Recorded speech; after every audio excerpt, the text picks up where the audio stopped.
Hello friends, welcome back to my channel শতাব্দী গৃহসজ্জা। শতাব্দী গৃহসজ্জার আরও একটি নতুন ব্লগে আপনাদের সবাইকে স্বাগত। আর আজকের ব্লগটা কিন্তু একদমই একটু অন্যরকম হতে চলেছে। তো ব্লগটা কি সেটা অবশ্যই জানতে পারবেন। ব্লগটা একদম স্কিপ না করে দেখতে থাকুন। আর ব্লগটি ভালো লাগলে একটু লাইক, কমেন্ট, শেয়ার আর সাবস্ক্রাইব করে দেবেন। আর আপনাদের একটা সাবস্ক্রাইব আমাকে আরও একটি ভালো ভিডিও করতে মোটিভেট করবে। আর ব্লগটি যদি ভালো লাগে তো কমেন্ট বক্সে কমেন্ট করেও জানাবেন। তো আজকে যেটা বলছিলাম, আজকের এই ব্লগে অন্য কিছুই না, আজকের এই 10 বছর যে আমার জার্নিটা সেটাই হচ্ছে আজ আপনাদের সঙ্গে আমি শেয়ার করব।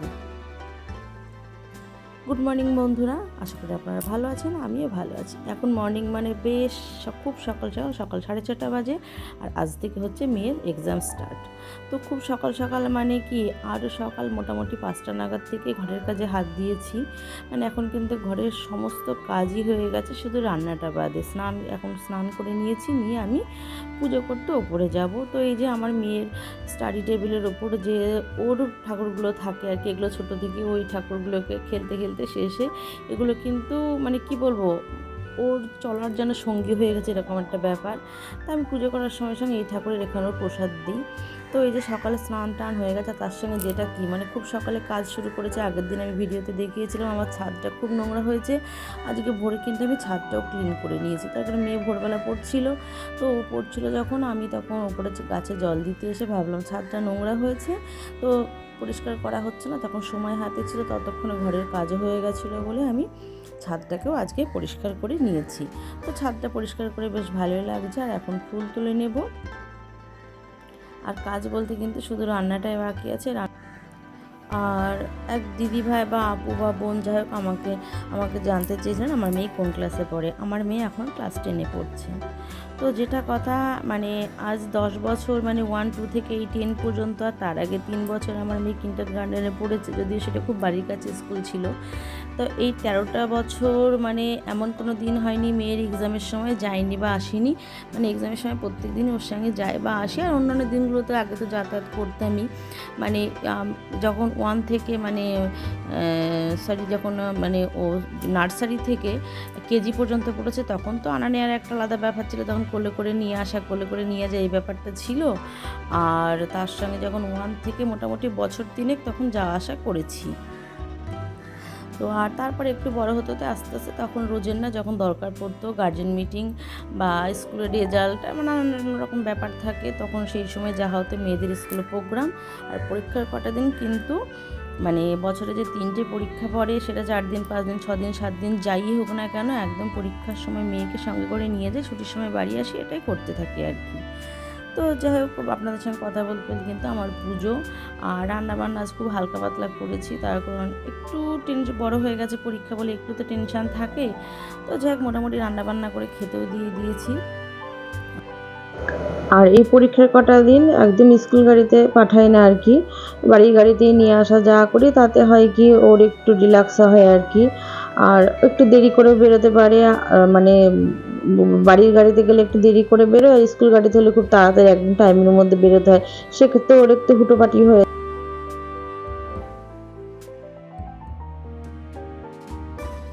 রিল্যাক্স দেওয়ার চেষ্টা করি, তাহলে হয় কি একটু দেরি করে বেরোতে পারে। মানে স্কুলের গাড়ি মানে 9:30 বেরোতে হয়, আর বাড়ির গাড়িতে গেলে সেখানে 10টায় বেরোলে কোনো প্রবলেম হয় না। তো এই হচ্ছে ব্যাপার। তো যতটা পারি যে বললাম ওকে রিল্যাক্স দেওয়ার চেষ্টা করি। তো এদিকে কিন্তু আপনাদের সঙ্গে কথা বলতে আমি রেডিও হয়ে গেছি। আর এখন এই যে মেয়ে লাস্ট পর্যন্ত এখনও পড়ে চলেছে, তো ও চুলটা বাঁধবো, বেঁধে তারপর বেরিয়ে যাব।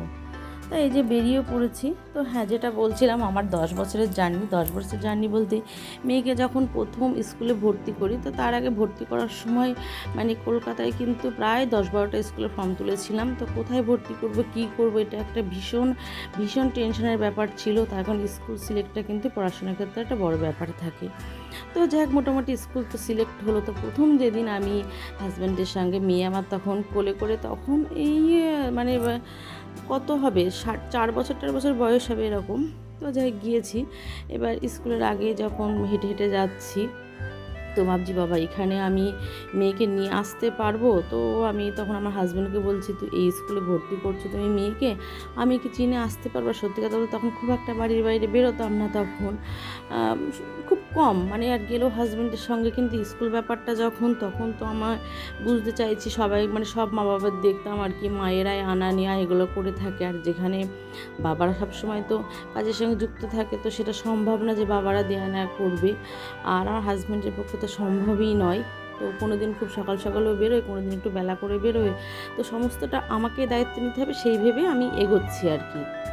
তো সেই মোমেন্টে আমি জিজ্ঞেস করছি যে কী গো, তুমি এত দূরে মেয়েকে বা এরকম একটা জায়গায় ভর্তি করছো, আমি কি পারবো একা একা? আর সত্যি খুব টেনশনও হচ্ছিলো যে সত্যি কি একা একা পারবো। তো যাই হোক, মানে ঠাকুরের কৃপায় মেয়ে একটু ভালো স্কুলে ভর্তি করতে পারলাম আর কি, মানে অনেক রকম মানে বাধা বিপত্তি কাটিয়ে আর কি, অনেক রকম চেষ্টা করি। তবুও প্রথম বছর, এখন মেয়ে যে স্কুলে পড়ছে প্রথম বছর হয়নি, পরের বছর আবার ট্রাই করে তারপরে হয়েছিল। তো এই 10 বছরের জার্নিতে এখন আস্তে আস্তে সব চিনেছি, জেনেছি। যাই হোক, কাছেপিঠে মেয়ের স্কুলে, কাছেপিঠে অলিগলি সমস্তটাই চিনে রাখতে হয়েছে। তো এখন কলকাতার রাস্তায় কখন জ্যাম হয়, কখন কোন রোড বন্ধ হয়, তারপরে কলকাতার রাস্তা মানেই মানে বেলা 1টা পর্যন্ত একদিকে রুট, বেলা 1টার পর অন্য দিকে, তাও কখন বাস কোন দিক দিয়ে যায় সেগুলো ভালো করে জানতে জানতে মোটামুটি তাও বছরখানেক লেগেছে, তারপরে অভ্যস্ত হয়েছে। তো এখন কোনো প্রবলেম নেই, এখন কোনো অসুবিধাও হয় না, এরকম আর কি ব্যাপার।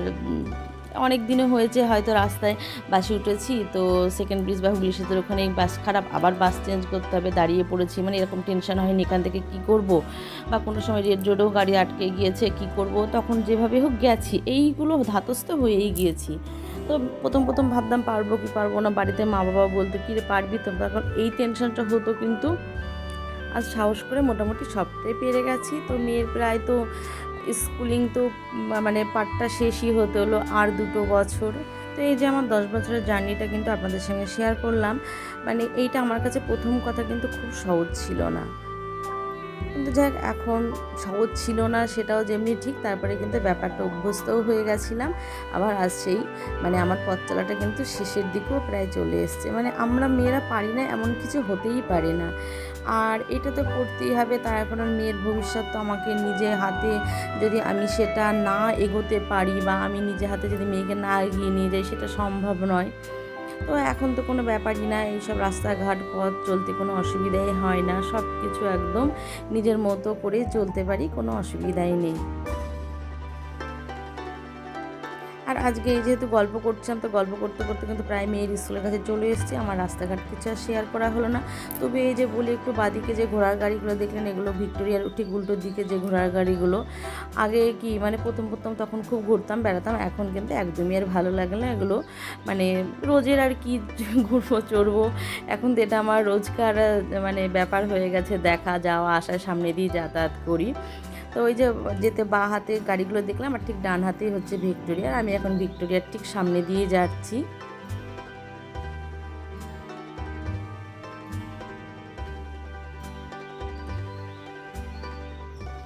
আর এই যে এখন সিগনালে গাড়ি দাঁড়িয়েছে, এই সিগনালগুলো পেলে হয় কি তখন একটু সময় লাগে, না হলে 15-20 মিনিটের মধ্যে মেয়ের স্কুলে পৌঁছে যায়। আর এই যে সিগনালে দাঁড়িয়ে আছে, আর ওই যে সামনে ওটা হচ্ছে বিড়লা প্ল্যানেটোরিয়াম, মানে যেটা তারামণ্ডল আর কি।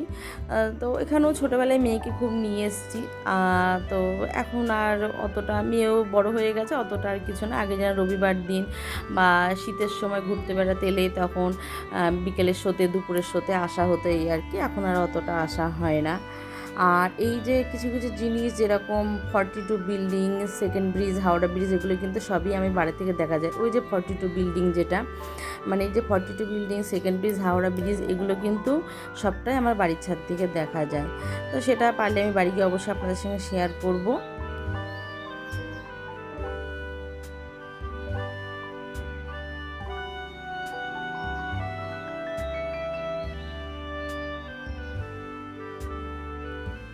আর আমাদেরকে জীবনে চলার পথে কিন্তু অনেক কিছুই মেনেও নিতে হয়, মানিয়ে নিতে হয়, এটাই হচ্ছে জীবন। তো এই যে মেয়ের এক্সামও শেষ হয়ে গেছে, এখন বেশ হাসি হাসি মুখে আছে। তো তাকে জিজ্ঞেস করছি কী রে কেমন হলো, তো বলছে না মা ভালো হয়েছে। তো এইটুকুই আর কি, এই যে আসা যাওয়া, মানে পরীক্ষার মধ্যে ওরও একটু মানে মেন্টাল প্রিপারেশান থাকে, তো তার সঙ্গে কি আমি এলে একটু মেন্টাল সাপোর্টটাও পাই ভালো, এই হচ্ছে ব্যাপার। আর তারপরে স্কুলের পাশে ধাবা আছে, পরীক্ষা ফিরতে ফিরতে তো প্রায় 3:30-4টে বেজেই যায়, তো বাড়ি এসে তো আর ভাত খাওয়া হয় না, খিদেও পেয়ে যায়। আর পরীক্ষার সময় তো টিফিন করারও সময় পায় না, তো আজকে একটু কুলচা আর মানে মিক্স সবজি নিয়ে এসেছি, ওটাই এখন বিকেলে খাবে। তারপরে খেয়ে একটু রেস্ট, মানে কি একটু বেশ লম্বা ঘুম দিয়ে নেবে, তারপর তো আবার নেক্সট পরীক্ষার জন্য প্রিপারেশান থাকবে।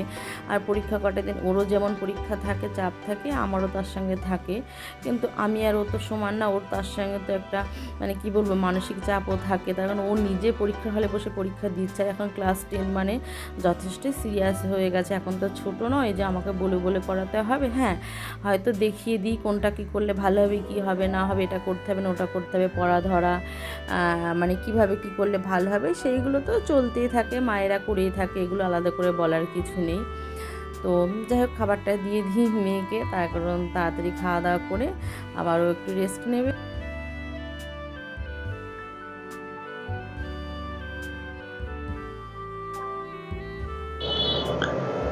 তো মেয়ে ওদিকে খাওয়া দাওয়া করে মেয়েকে বললাম তুই একটু রেস্ট নে, তো ও একটু শুলো, একটু ঘুমিয়ে নিতে বলেছি। তো এখন আবার তো পরের দিনের একটু প্রিপারেশান আছে, তো তার জন্য বললাম না একটু রেস্ট নে, তারপরে সন্ধ্যের পর উঠে আবার পড়তে বসবি।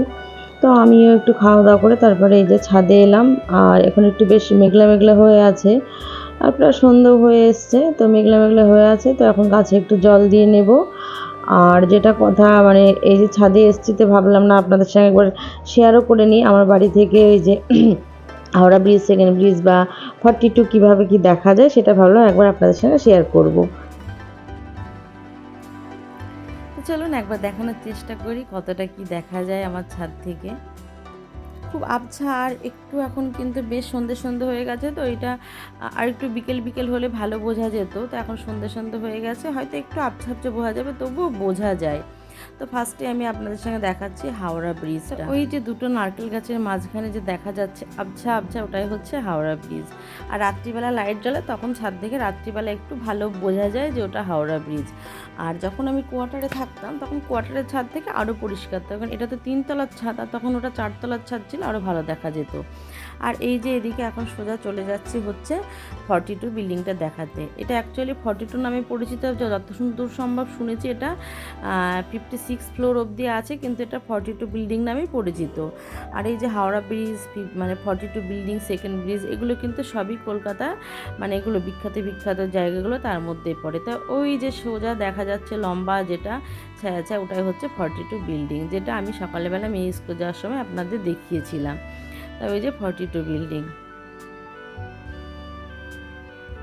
একটু আবঝাবঝা বোঝা যাচ্ছে, ক্লিয়ার বোঝা যায় না। আর ওই যে বললাম না প্রায় সন্ধে হয়ে এসছে, তো ওই জন্য যতটা যা পারলাম মনে হলো ছাদে এসে যে না দেখি একবার আপনাদের দেখানোর চেষ্টা করি, তো সেটাই দেখাচ্ছি আর কি। মানে আমার ছাদ থেকে খুব ভালো না দেখা গেলেও তবু বোঝা যাচ্ছে আর কি। তো তারপরে চলুন দেখাই যেটা মানে সেকেন্ড ব্রিজ বা বিদ্যাসাগর সেতু যেটা, সেটাই দেখাচ্ছি। আর আমরা তো হাওড়া ব্রিজটাকে সবাই রবীন্দ্র সেতু নামেই জানি, আর এটা হচ্ছে সেকেন্ড ব্রিজ বা বিদ্যাসাগর সেতু, ওই যে নারকেল গাছের পাতার নিচ দিয়ে দেখা যাচ্ছে।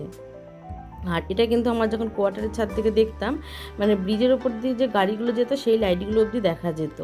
তো এটা তো 3 তলার ছাদ, তো অতটা বোঝা যাবে না, তো যেটুকু যা বোঝা যাচ্ছে সেটুকুই আমি দেখাচ্ছি আপনাদের। তো ওই যে বললাম নারকেল গাছের এই যে পাতার ফাঁক দিয়ে দেখা যাচ্ছে, ওটাই হচ্ছে সেকেন্ড ব্রিজ বা বিদ্যাসাগর সেতু। এই যে একটু ভালো করে জুম করলাম, আর হয়তো ক্যামেরা ভালো হলে তখন আরও ভালো বোঝা যায়, তো ফোন থেকেই তো এটুকু বোঝা যাচ্ছে, এর থেকে ভালো আর বোঝা যাচ্ছে না। তো যতটা যা পারলাম সেটা দেখানোর চেষ্টা করলাম। তো আজকে ভিডিওটা এখানেই শেষ করছি, নেক্সট ভিডিওতে আবারও দেখা হবে। ততক্ষণ আপনারা ভালো থাকবেন, সুস্থ থাকবেন, সাবধানে থাকবেন। আর আজকের ভিডিওটা ভালো লাগলে লাইক, কমেন্ট, শেয়ার আর সাবস্ক্রাইব করে দেবেন। তো চলুন বন্ধুরা, আবারও নেক্সট ভিডিওতে দেখা হবে। টাটা।